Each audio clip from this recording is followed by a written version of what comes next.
This past Saturday night, live on Showtime pay-per-view, we saw the return of both Saul Canelo Alvarez and Alfredo Perro Angulo. Both of these fighters were coming off losses, and both knew one more loss could erase their opportunities for big money fights in the very near future. From round one, Saul Alvarez came out like a bat out of hell and battered Alfredo Angulo non-stop until the fight was stopped in the 10th round by referee Tony Weeks. It was a good stoppage, by the way, in my opinion.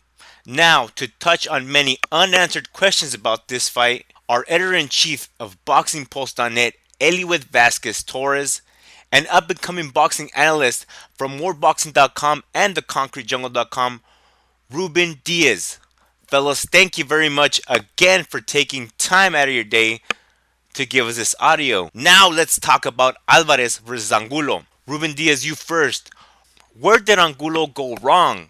Because a lot of fans of El Perro say that he looks slow and tired in this fight.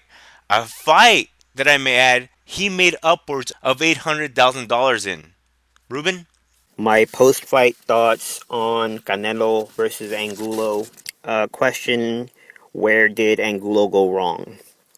I believe it might have started with the whole weigh-in and the whole 155-pound catch weight limit that was agreed to at the very last minute, as it was reported, where Angulo came in, was attempting to make 154 and came in at 154 and a half, and Canelo was the one that came in at 155.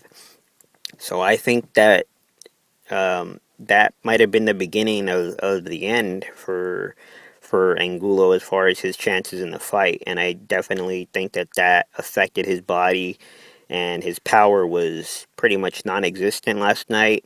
Punches were very flat and looked soft, and I think that he looked thrown off by Canelo being the actual aggressor in the fight. Since the opening round, it was Canelo coming at him rather than him going at Canelo. And ultimately, throughout the fight, it just looked like Angulo had no answers, and Virgil Hunter was asking the questions as well, because he kind of looked dumbfounded by what he was seeing from Angulo, and Angulo would answer him, but I mean, inside of the ring, it just didn't show like he had any answers for Canelo and what Canelo was doing to him. Eliud, same question to you. Where did El Perro go wrong? Where did Angulo go wrong? Good prediction, by the way, E. Good call. You saw it coming. The Canelo Alvarez and Alfredo Angulo fight went exactly like I thought it would go, but Angulo fell apart even faster. I mean, in the first round, he was just getting caught with telling blows, solid punches to the facial area, and there was pretty much nothing that he could do or nothing that Virgil Hunter could tell him in the corner. He was just there for basically a punching bag. It was Canelo's return, and everything went wrong for Angulo from the beginning, where he got caught with jabs. The uppercut worked lovely for Canelo. I don't think he saw those punches coming, or even if he did see those punches coming, there was just nothing that he could do about it. He just could not get out of the way of those punches. The stoppage, I thought, was justified. He was just taking too much punishment, and between rounds 9 and 10, Virgil Hunter told Angulo that he does not want him taking any more unnecessary punishment. So I know a lot of people are upset at the stoppage, but I thought it was a great stoppage by referee Tony Weeks. He was just taking too much punishment, and that was the result of it. The end result was you got to stop the fight. He's not defending himself. Ruben, serious question. Can you tell me what Virgil Hunter, Angulo's trainer, what Virgil has taught Alfredo Angulo? Because to me, Angulo looked like the same fighter that he did 10 fights ago. Looked like the same fighter that he was 10 fights ago. Now, what, if anything, has Virgil Hunter taught him? I think he definitely has shown him the jab that he used and was trying to use, and has shown him some defense. But it doesn't matter if it's Virgil Hunter or Freddie Roach or I mean, Angulo started with Clemente Medina, if I'm not mistaken, and had that one fight with Nacho Beristain.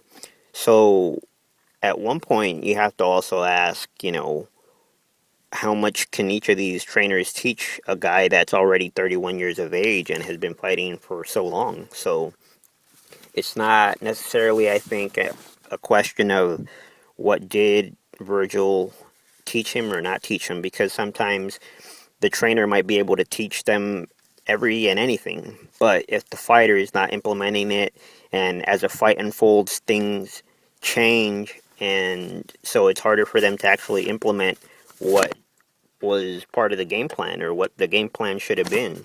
So I don't think much blame should be placed on Virgil. It sounded like he was trying to get Angulo into the fight, and it just didn't happen, unfortunately for them.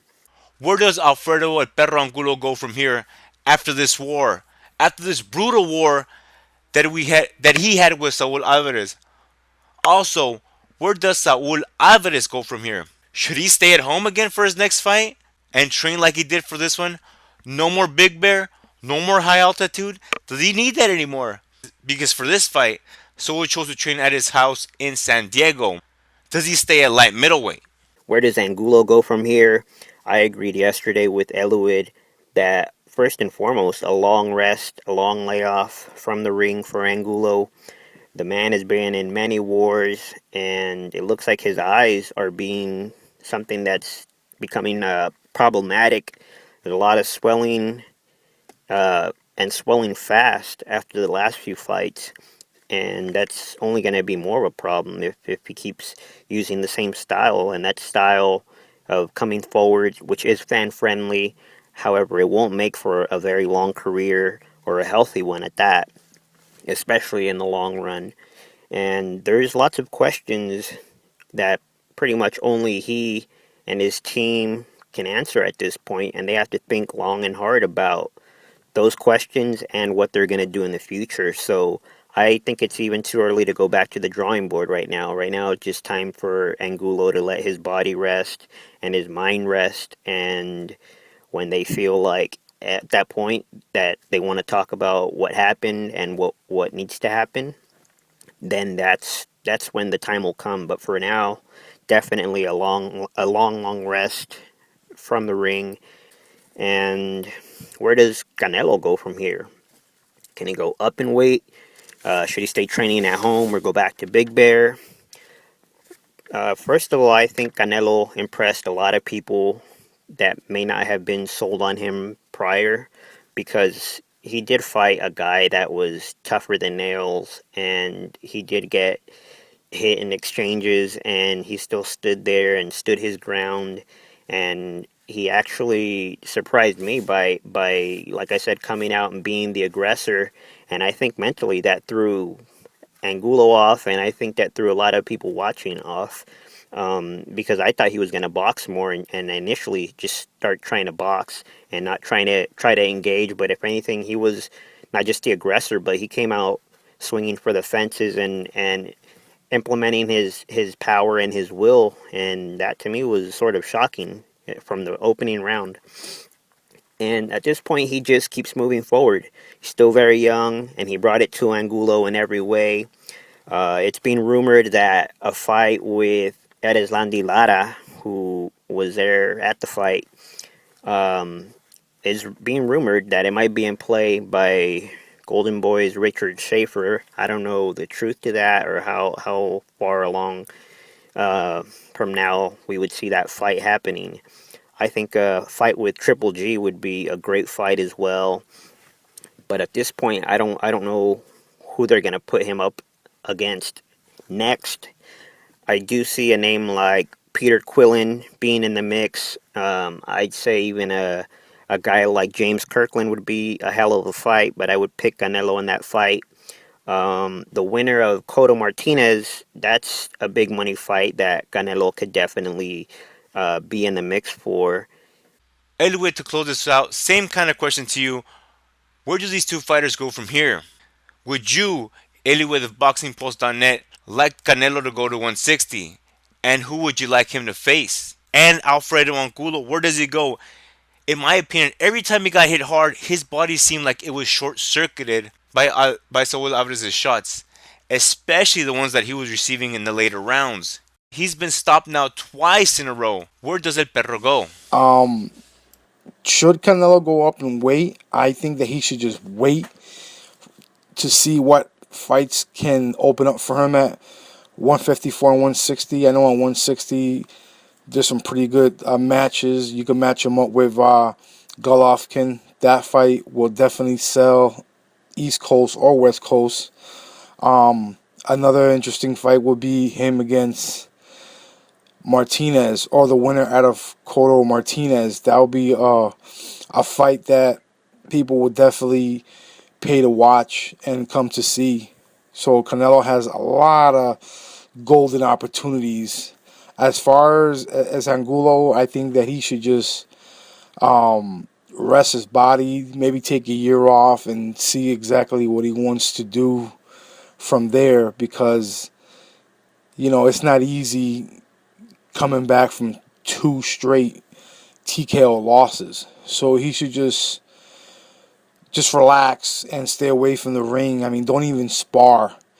Just enjoy your time with the family, and if any opportunities could come in the future, positive ones, not just a fight that he could make a lot of money, but he could be at the losing end. Don't go for that. Just go for an opportunity that you think that you can get where you have to go.